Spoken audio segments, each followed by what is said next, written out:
आइए, good morning to all of you students. आइए आज हम लोग बात करते हैं। अगला टॉपिक है लेनिन और अक्टूबर क्रांति, अर्थात रूस की क्रांति, है ना। तो रूस की क्रांति जो हुआ उसका नेतृत्व कौन कर रहा था? तो लेनिन। लेनिन एक जो है नेतृत्वकर्ता नेता था और ये जो है नेतृत्व कर रहा था उस क्रांति का। ठीक है, तो आइए आगे जानते हैं क्या है ये मामला, है ना। देखते हैं इसमें डिटेल। ठीक है, इस बीच यह स्पष्ट हो रहा था, यानी लेनिन और अक्टूबर क्रांति का जो बात है, तो इस बीच यह स्पष्ट हो रहा था कि अस्थायी सरकार युद्ध जारी रखना चाहती है। अस्थायी सरकार जैसे जार शासन जैसे ही अपना सीट छोड़ा, है ना, तो अस्थायी शासन व्यवस्था स्थापित हुआ था। ठीक है, तो अस्थायी सरकार युद्ध जारी रखना चाहती है और वह जमीन के वितरण को लेकर, किसके? जमीन के वितरण को लेकर, क्योंकि देखिए बड़े बड़े जो भूस्वामी थे उनके पास था और गरीब लोग ऐसे ही परेशान रहते थे। ठीक है, वितरण को लेकर गंभीर नहीं है, नहीं वह कालाबाजारी पर रोक लगा पाई और न ही सबको रोटी उपलब्ध करा पा रही थी। ठीक है, विभिन्न बहाने बनाकर वह संविधान सभा का गठन भी नहीं कर पा रही थी। इसी बीच साम्यवादी व्लादिमीर लेनिन के नेतृत्व वाली बोल्शेविक पार्टी का नाम क्या है? बोल्शेविक पार्टी ने मजदूरों व सैनिकों के बीच अस्थायी सरकार के विरुद्ध प्रचार किया, है ना। बोल्शेविक पार्टी मजदूरों और सैनिकों के बीच अस्थायी सरकार के विरुद्ध, है ना, प्रचार किया और उन्हें उसके खिलाफ विद्रोह करने के लिए उकसाया। ठीक है, उसके खिलाफ, अस्थायी जो सरकार था उसके खिलाफ विद्रोह करने के लिए उकसाया।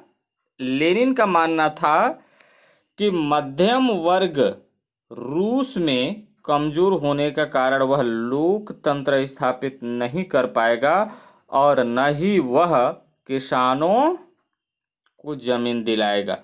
इसलिए सोवियत, जिनके पास वास्तविक शक्ति थी, को सत्ता हथिया लेना चाहिए और उसका नेतृत्व बोल्शेविक पार्टी को करना चाहिए। शुरू में मजदूर व सैनिक उनके पक्ष में नहीं थे। किनके पक्ष में नहीं थे? लेनिन के पक्ष में नहीं थे। मगर जैसे जैसे समय बीतता गया और अस्थायी सरकार की कमजोरियां उजागर हुई तथा युद्ध में हार का सामना करना पड़ रहा था, तो वे बोल्शेविकों के विचारों को अपनाने लगे। ठीक है, कौन?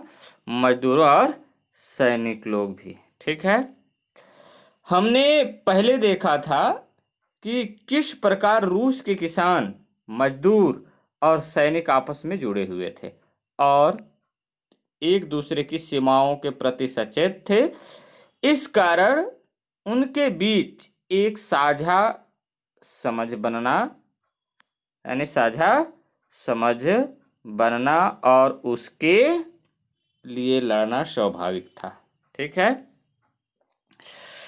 बात आगे बढ़ती चली गई। फिर आया आगे, देखिए, अक्टूबर 1917, 7 नवंबर 1917 को बोल्शेविक पार्टी के नेतृत्व में पेट्रोग्राड सोवियत ने अस्थायी सरकार को हटाकर क्रांतिकारी सरकार का गठन किया। अगले दिन पूरे रूस के सोवियतों की सभा में लेनिन ने नई सरकार की घोषणा की और 2 महत्वपूर्ण ऐलान भी कर दिया। इनका ऐलान बहुत इंपॉर्टेंट है, इसको मैं अलग कलर में कर देता हूं, ध्यान देना, है ना। ये देखिए, पहला ऐलान था इनका शांति संबंधी ऐलान, जिसमें युद्ध विराम और लोकतांत्रिक शांति की अपील की गई। ठीक, दूसरा क्या है?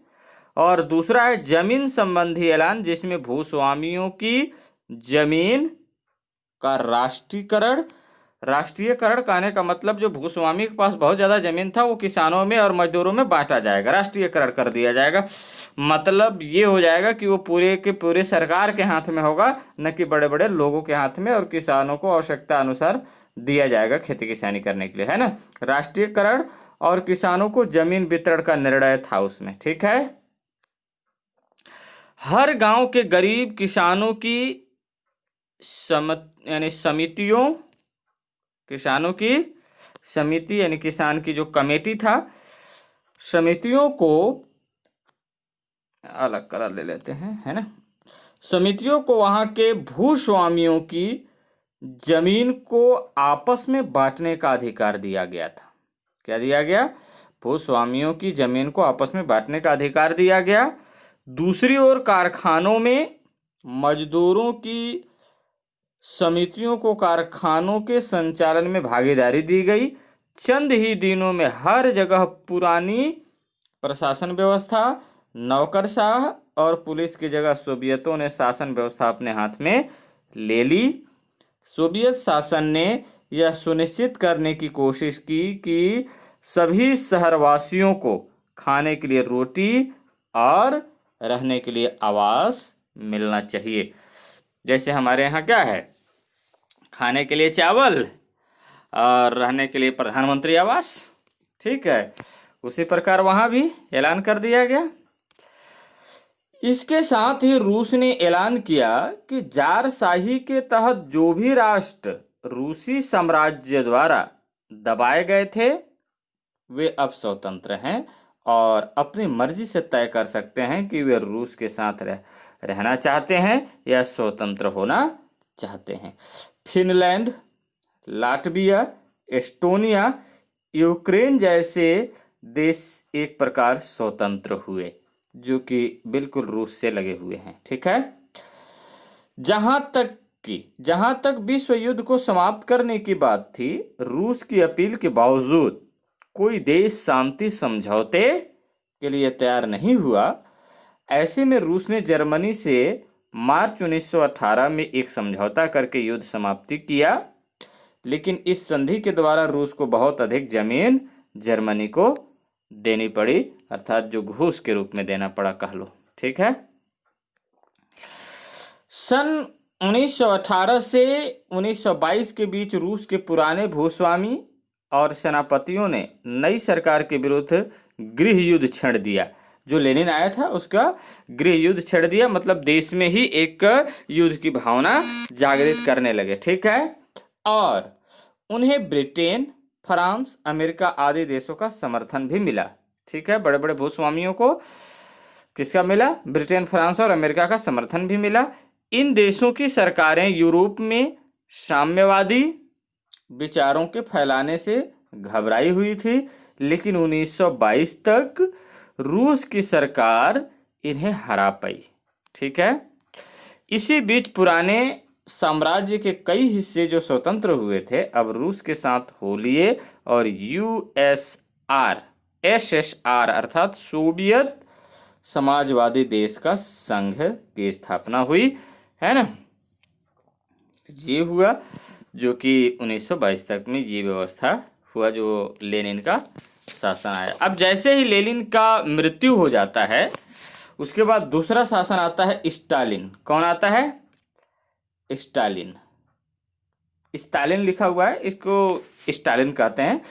1924 में लेनिन की मृत्यु के बाद जोसेफ स्टालिन ने नेतृत्व संभाली और कुछ ही वर्षों में वह साम्यवादी पार्टी और सोवियत रूस का सर्वशक्तिमान नेता बना।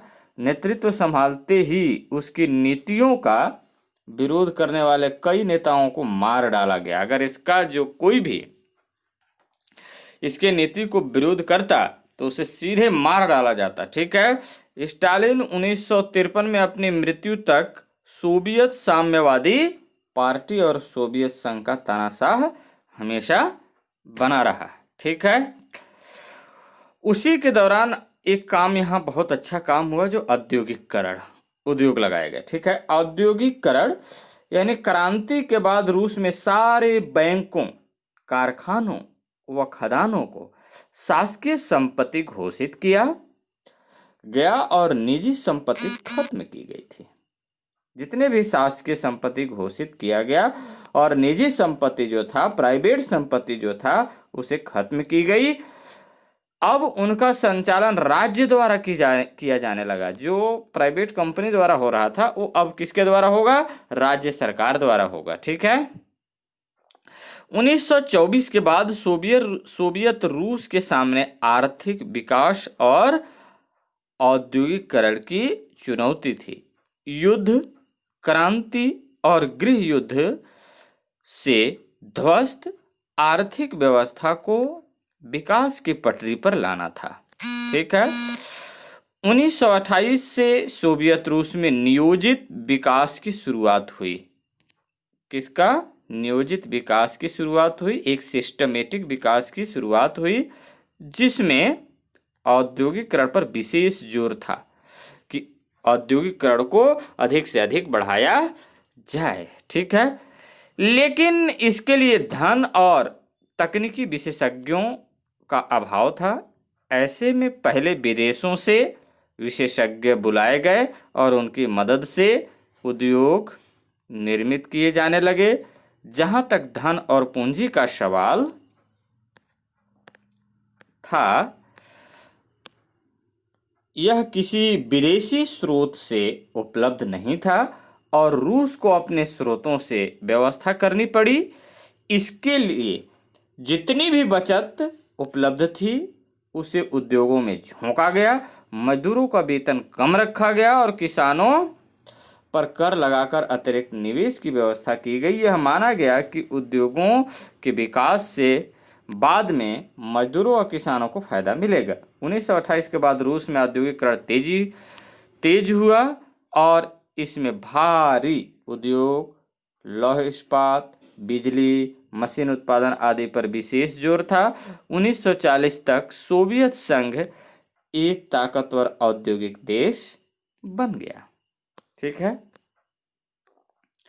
उसके बाद अगला है कृषि का सामूहिकरण कर दिया गया। अब देखो यहाँ पे बहुत बड़ा इंपॉर्टेंट काम हुआ है ना।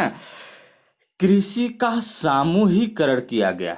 अब कृषि का जो काम होगा वो समूह में होगा। ठीक है। देखते हैं 1917 के बाद भूस्वामियों की जमीन किसानों के बीच वितरित होने से अधिकांश कृषक मध्यम दर्जे के किसान बन गए। ठीक है। और कुछ बड़े किसान भी थे, लेकिन खेती के तरीके अभी भी पारंपरिक थे, यानी पुरानी परंपरा वाला खेती का तरीका था और उत्पादन कम था। इस बात को देखते हुए स्टालिन ने कृषि क्षेत्र में भारी बदलाव लाने की पहल की। इसके तहत किसानों से कहा गया कि वे अपने अपने खेतों को मिलाकर विशाल सामूहिक फार्म बनाए। ठीक है।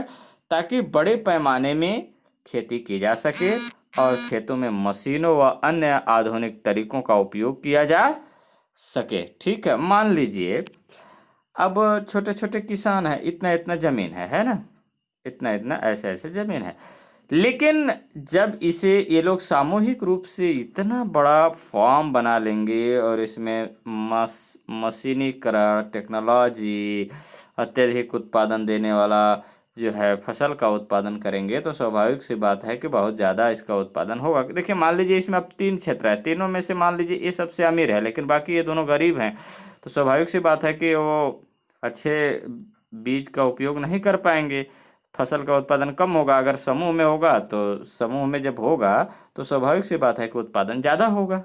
ठीक है। अधिकांश छोटे और मध्यम किसान इसके लिए तैयार हुए, मगर ज़्यादातर बड़े किसान और कुछ मध्यम किसानों ने इसका विरोध किया। विरोध करने वालों पर जोर जबरदस्ती की गई और वे लाखों की संख्या में गिरफ्तार किए गए, काला पानी भेज दिए गए, मार डाले गए। इस जोर जबरदस्ती के कारण कुछ वर्ष रूस की कृषि संकट ग्रस्त रही। फलस्वरूप 1932 से 34 के बीच भीषण अकाल पड़ा और लाखों लोग देखिए कब से कब अकाल पड़ा, 1932 से 34 के बीच भीषण अकाल पड़ा और लाखों लोग भूखमरी के कारण मरे। लेकिन 1936 तक कृषि सामूहिकरण पूरा हुआ और रूस में निजी खेती लगभग समाप्त हो गई और 1937 के बाद कृषि का तेजी से विकास हुआ और वह औद्योगिकरण का फायदा उठाते हुए अपनी उत्पादकता को तेजी से बढ़ा सका। ये ऐसा काम किया गया जो सामूहिक कृषि फर्म का। उसका एक क्वेश्चन है जो आप इसको कर सकते हैं। रूस के बड़े किसानों ने सामूहिक फर्म का विरोध क्यों किया होगा, एक हो गया। और दूसरा है, क्या सामूहिक किसानों की सहमति से धीरे धीरे किया जा सकता था? बिल्कुल किया जा सकता था। ठीक है, तो देखिए आगे पढ़ते हैं। क्रांति के बाद सोवियत रूस के विकास को लेकर काफी विवाद रहा और उसके विरोधाभासों पर कई इतिहासकारों ने ध्यान आकृष्ट किया है। एक और पहली बार इतिहास में अभिजात्य यानी बड़े बड़े भूस्वामियों, पूंजीपतियों, व्यापारियों व शाही दरबारियों के बिना गरीब मजदूरों व किसानों ने एक नए समाज की रचना की।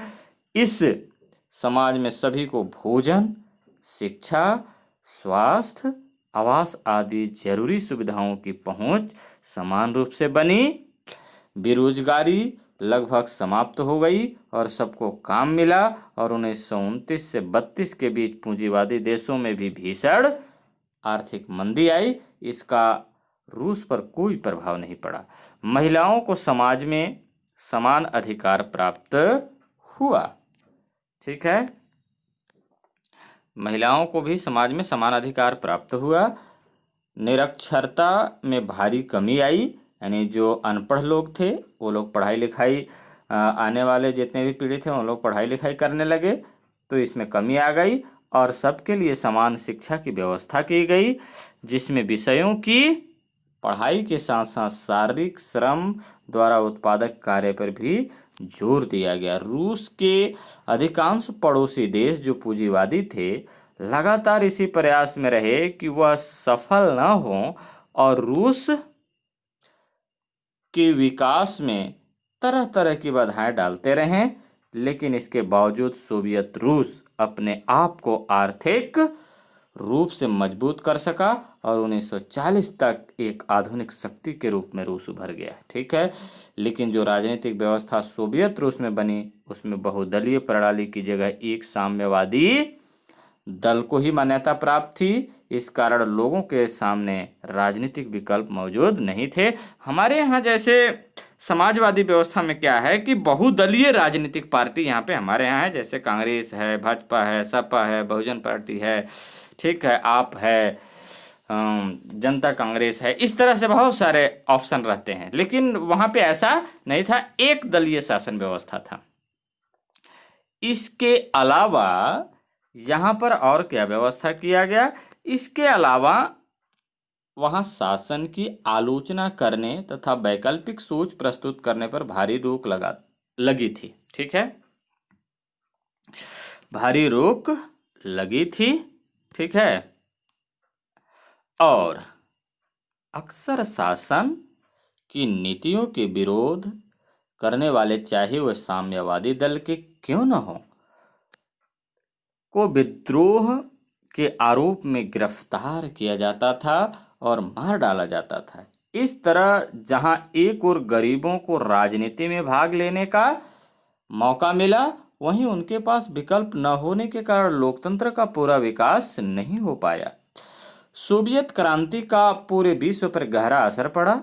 दूर दराज के देशों में और खासकर उपनिवेशों में स्वतंत्रता और गरीबों के अधिकारों के लिए लड़ने वालों को इससे प्रेरणा मिली और वे भी रूस की राह पर चलने का प्रयास करने लगे।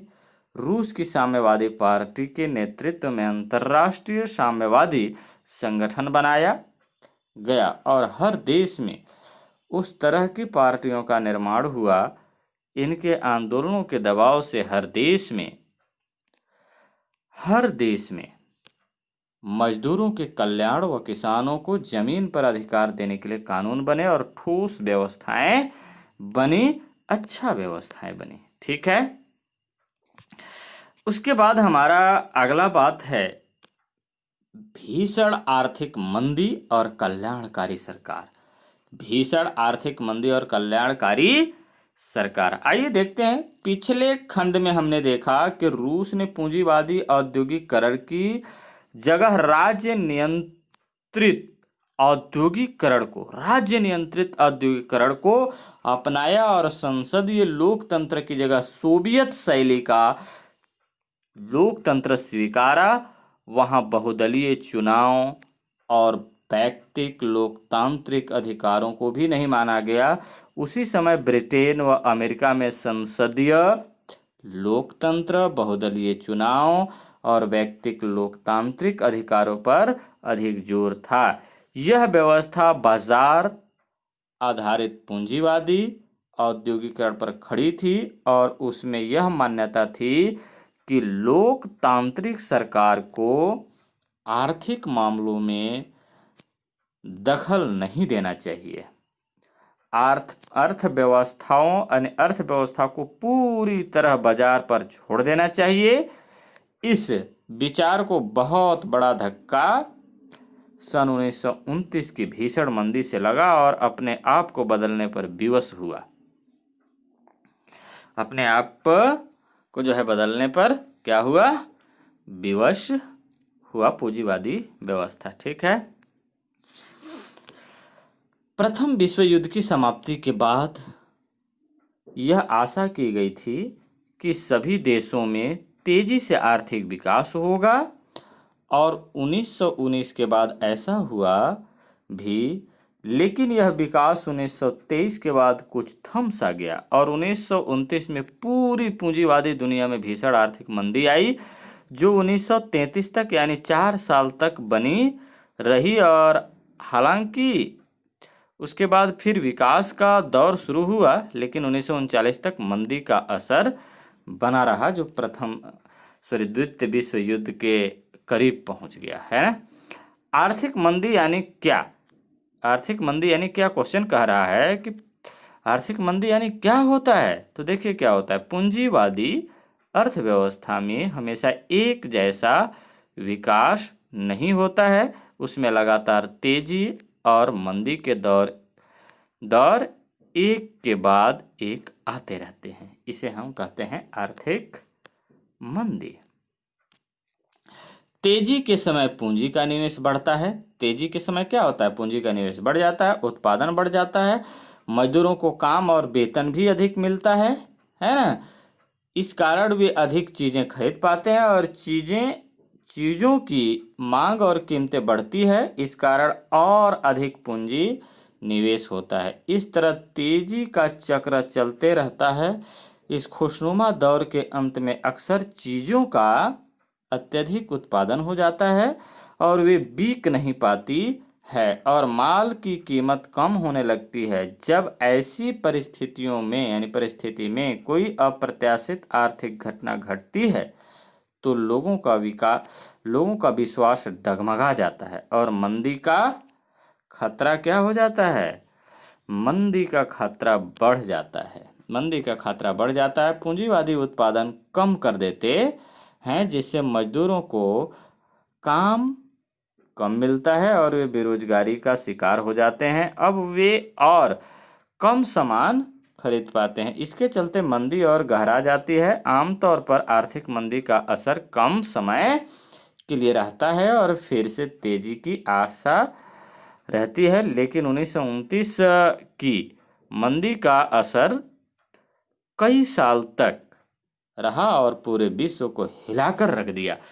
मंदी का मतलब देखिए असल में होता यह है कि जब आपके पास पैसा नहीं होगा तो आप कोई भी सामान तो खरीद नहीं सकते। जब सामान खरीद नहीं सकते तो स्वाभाविक सी बात है, वस्तु बिकेंगे नहीं, मार्केट में पैसा आएंगे नहीं, वस्तु निर्माण कहाँ से होंगे? बिल्कुल मंद सा पड़ा हुआ, शिथिल पड़ा हुआ ऐसा हो जाएगा, है ना। जैसे आज क्या है, हमारा ये जो कोरोना का जो दौर चल रहा है, लोग जो कमाने खाने वाले, डेली कमाने वाले थे, प्राइवेट कार्य करने वाले थे, उनके पास अभी मान लीजिए कमाई नहीं हो पा रहा है। प्राइवेट कंपनी अब पैसा नहीं देगी, तो स्वाभाविक सी बात है कि अगर काम नहीं करवा रहा है तो पैसा देगा नहीं, और जब पैसा देगा नहीं तो लोगों के पास पैसा होगा नहीं, और जब पैसा लोगों के पास होगा नहीं तो सामान खरीदेगा नहीं। अगर सामान खरीदोगे तो सामान खरीदोगे तो लोग जहां से सामान खरीदोगे उसके पास पैसा जाएगा, उस पैसे से फिर उत्पादन होगा। इसी तरह से वो प्रक्रिया चलता रहता है। पैसा का ये चरित्र होता है कि कभी आपके पास बहुत ज्यादा पैसा होंगे, कभी ऐसा होगा कि पैसा 1 रुपए भी नहीं होंगे। ये मेरे साथ तो ऐसा होता रहता है ना। कभी मेरे पास पैसा बहुत अच्छा होता है, लेकिन कभी तो ऐसा होता है कि पैसा मेरे जेब में 1 पैसा भी नहीं होते हैं लेकिन फिर भी रहना तो पड़ा है, रहना ही है, ठीक है। तो वो पैसा का ये चरित्र है, कभी आएगा और कभी जाएगा, ये लगातार रहता है ना। सन 1925 से ही अमेरिका में मंदी के आसार उभरने लगे थे। प्रथम विश्व युद्ध के समय जब यूरोप में कृषि प्रभावित रही, अमेरिका के किसान ने उत्पादन खूब बढ़ाया, जिसके लिए वे बैंकों से ज़्यादा उधार यानी बहुत उधार भी ले रखे थे। लेकिन युद्ध की समाप्ति के बाद यूरोप में कृषि फिर से स्थापित हुई और उसने अमेरिका से अनाज खरीदना कम कर दिया। इस कारण अमेरिका में कृषि उपज की कीमतें घटने लगीं और किसान परेशान होने लगे। वे बैंकों की किस्त नहीं चुका पा रहे थे। भीषण मंदी की शुरुआत 29 अक्टूबर 1919 के अमेरिकी शेयर बाजार में भारी गिरावट से हुई, है ना। अब बात ये आ रहा है कि भीषण मंदी की शुरुआत 29 अक्टूबर 1929 के अमेरिकी शेयर बाजार में भारी गिरावट हुई। शेयर बाजार, अब शेयर का मतलब क्या होता है, जैसे मान लीजिए आपके पास 5 करोड़ रुपए है। अब इस 5 करोड़ रुपए से, इस रुपए से आप रुपए कमाना चाहते हैं, तो स्वाभाविक सी बात है कि आप क्या करोगे, मार्केट में इस पैसे को लोगों को लोन के रूप में उधार दोगे और इसका ब्याज निर्धारित करोगे, ठीक है। तो कंपनी जो खोल रहा है उसको दोगे तो वो लेंगे। लेकिन बात यह है कि उस समय जो है ये शेयर मार्केट जो था, ये लोगों का डिमांड हो ही नहीं रहा था। क्यों नहीं हो रहा था? क्योंकि उनके पास पैसा आर्थिक रूप से था नहीं, और जो पैसा शेयर में चला गया था वो पैसा वापस हो नहीं रहा था। तो स्वाभाविक सी बात है कि शेयर मार्केट में तो गिरावट होगा ही होगा। क्यों होगा? इसलिए होगा कि जो व्यक्ति शेयर दिया है, जो पैसा दिया है, लगाया है किसी कहा जाए फर्म में, यानी किसी फैक्ट्री में, अगर उससे उत्पादन होगा ही नहीं तो शेयर बाजार अब क्या होगा, गिरावट तो होगा ही होगा, है ना। तो ये बात रहा, शेयर बाजार में भारी गिरावट हुई और शेयर बाजार में विभिन्न कंपनियों की हिस्सेदारी या शेयर खरीदे बेचे जाते हैं। अगर कंपनी मुनाफा कमा रही हो तो अधिक लोग उसके हिस्से खरीदेंगे और उनका दाम बढ़ जाएगा। जितने लोग खरीदेंगे उसका दाम बढ़ता चला जाएगा। अगर घाटा हो रहा हो तो जिनके पास उसके हिस्से हैं वे भी बेचने लगेंगे और खरीदने वाले नहीं होंगे। ऐसे में उस कंपनी के शेयर की कीमत कम होने लगेगी। शेयर की कीमत क्या होने लगेगा? कम होने लगेगी। और अक्टूबर 1929 में अमेरिका के निवेशकों ने पाया कि कोई कंपनी मुनाफा नहीं कमा रही थी और सभी घाटे में चल रहे थे। अचानक 29 अक्टूबर को सभी कंपनियों के हिस्सों की कीमत तेजी से घटती गई। जिनके पास शेयर थे वे बेचने के लिए आतुर थे, मगर खरीदार नहीं थे। बैंकों ने जो उधार दे रखे थे वे वापस नहीं हो रहे थे और बैंकों के पास नकद की कमी पड़ गई। ऐसे में जिन लोगों ने बैंकों में पैसे रखे थे वे अपना पैसा निकालने लगे, मगर बैंकों के पास देने के लिए पैसे नहीं थे। बैंकों का दिवालिया निकल गया और जिन्होंने उनमें पैसे डाल रखे थे उनकी जमा पूंजी गायब हो गई। ऐसा हो गया, ऐसा स्थिति आ गया जब महामंदी आया था तब, ठीक है। इस कारण यह था कि अमेरिका में 1925 से 1929 तक जो तेजी हुई थी उस दौर में किसानों के उपज की कीमत या मजदूरों का वेतन नहीं बढ़ा, पर पूंजीपतियों का मुनाफा अत्यधिक मात्रा में बढ़ा। इस कारण जन सामान्य की खरीदने की क्षमता कम थी मगर उत्पादन बढ़ता गया। नतीजा यह हुआ कि माल की मांग कम होती गई और माल गोदामों में बंद रहे। माल न बिकने के कारण कीमतों में लगभग 32% गिरावट आई। इसको देखते हुए उद्योगपति उत्पादन कम करने लगे, जिस कारण मजदूरों की छटनी होने लगी। लगभग 27% मजदूर बेरोजगार हो गए। कारखानों में कच्चे माल की मांग कम होने लगी और मजदूरों की बेरोजगारी के कारण कृषि उपज की मांग और कीमतें गिरने लगी। किसानों को लागत से भी कम कीमत पर अपनी उपज बेचनी पड़ी और वे बर्बाद हो गए, और साथ में वे कंपनियां भी जो उन पर निर्भर थी। औद्योगिक और कृषि संकट के चलते राष्ट्रीय आय क्या हो गया? कम हो गया। कमाई धमाई खत्म सा हो गया। ठीक है। उसके बाद आपका है एक और टॉपिक हम लोग देख लें क्या। ये है, ये आपका क्या टॉपिक होगा? अमेरिका के संकट ने पूरे विश्व को कैसे प्रभावित किया। ये इसको हम लोग अगले दिन देखेंगे। बस आज यहीं तक रखते हैं। लेकिन यहाँ पे आपको एक क्वेश्चन मिलता है और इस क्वेश्चन को आप करिएगा, है ना। ठीक है। ये क्वेश्चन है, भीषण क्वेश्चन क्या है? भीषण आर्थिक मंदी और कल्याणकारी सरकार ने इस आर्थिक मंदी के दौर में कैसे व्यवस्था को बनाए रखा। ठीक है। तो ये आप इसको पढ़ेंगे और सुनेंगे तो स्वाभाविक सी बात है कि आप इसको बना लेंगे। अगला है, एक क्वेश्चन और है। पहले मैं क्वेश्चन दे चुका हूँ आपको लगता है, लेकिन एक आध दो, हाँ ये 2 क्वेश्चन दिया हूँ। चलिए बहुत है, इतना पर्याप्त है। तो ठीक है, ओके, थैंक यू। हंसते रहिए और मुस्कुराते रहिए और पढ़ते रहिए। एंजॉय अच्छा करिए। ठीक है।